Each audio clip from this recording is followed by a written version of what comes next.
The old average, negative 46, I want the new average to be 0. And change that payout on 3 5s to make it happy. You could change the payout anywhere. You could have changed the payout on 2 5s to make it 0 out. You could have changed the ante. That's what I think what question E10 is actually change the amount you bet to make it equal to 0, which is actually a pretty slick. I think I have you do that on a take-home later on in the course, like your third take-home exam. Adjusting the premium payment on something or adjusting the cost of something to... So would you do it kind of the same way? I personally would, but you can do it both ways. That's the whole thing. You can mess with the entire column. So multiple different ways of doing it. Yeah. But that is way too time consuming for like an in-class, because I could give you that question alone for an hour and let you play with it, which I would have to do should I choose to give you one like that. I just won't do that because that's not fair. Because you guys would freak out. Knowing that there's one question on an exam, it would freak you guys out. I know this. I tried it once before years ago and it just was a huge backfire. So, yeah? Anything else give you grief from that homework? That's typically the one that tends to make students give them pause. But it's a great question. It's a great question because of what's involved in it. There's so much yet so little, right? There's so much yet so little. Very little mathematics. Very little mathematics. And if you're using technology, 0 mathematics essentially. But the level of thinking that goes on and knowing what to do, that's the challenge. That's the challenge. Cool? Want to chit chat about your exam? About Wednesday? Yeah. Yeah? Let's chit chat about it. I'm going to let this run too so you have a review on the computer if you need it. Let's chit chat. And we'll go a little bit backwards. Just because we're fresh off talking about these distributions. So let's start by talking about those kind of in order.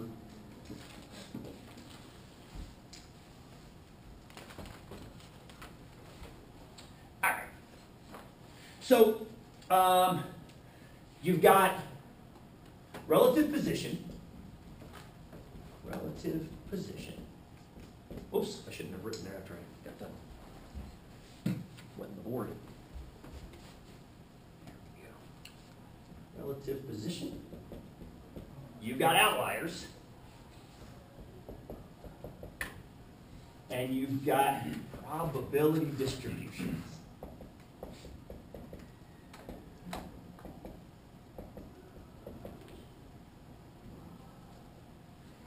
Let's go backwards.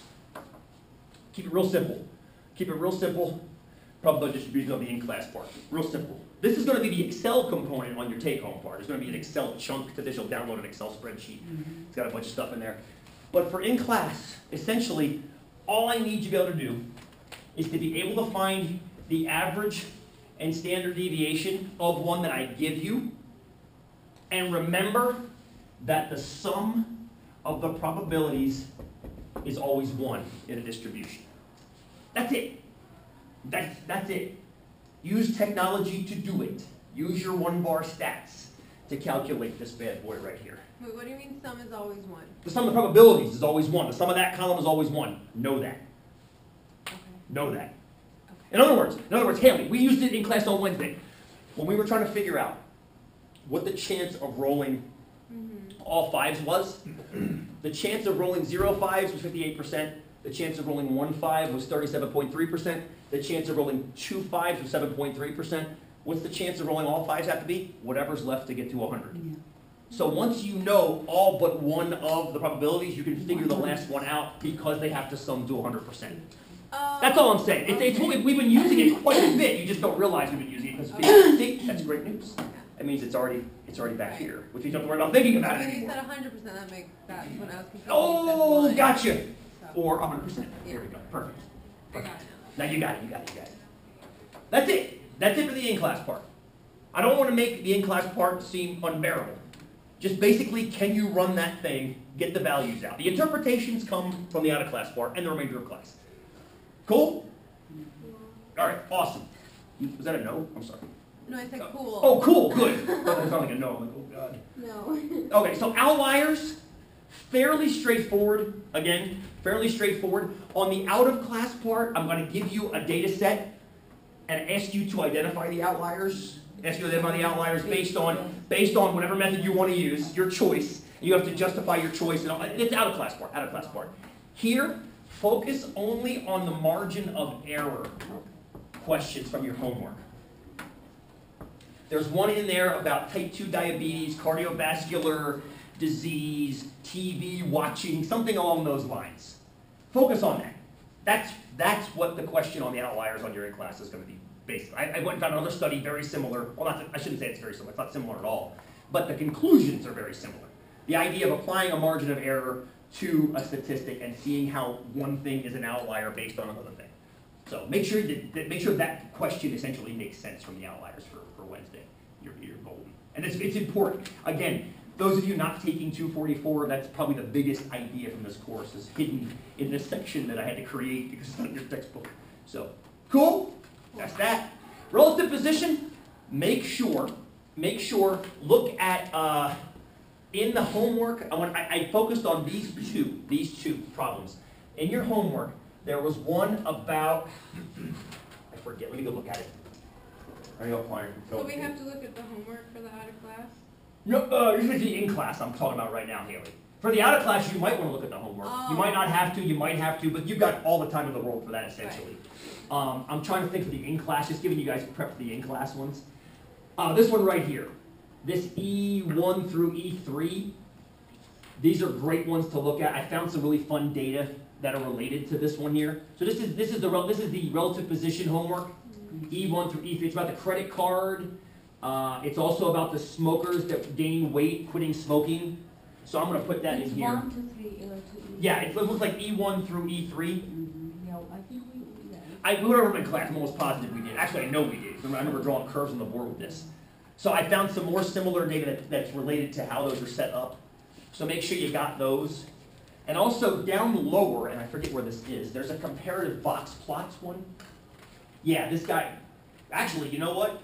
Just basically E1 through E7. I'll put that in there.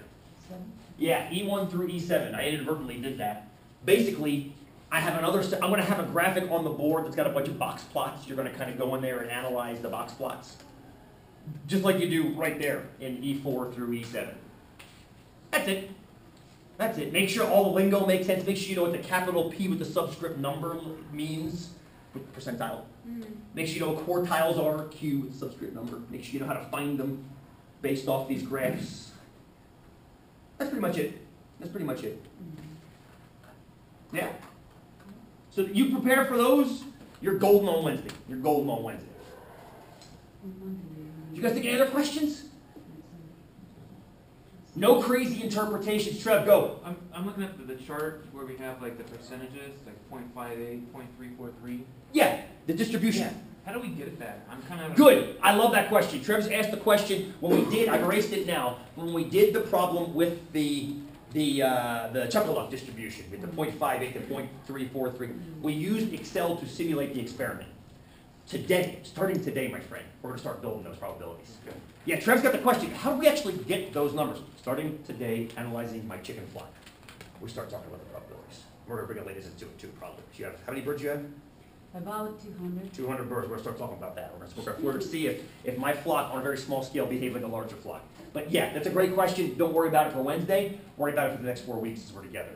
Let's say worry about it. That's a wrong word. Don't worry about it. We're going to be adjusting and figuring out where those came from. Okay.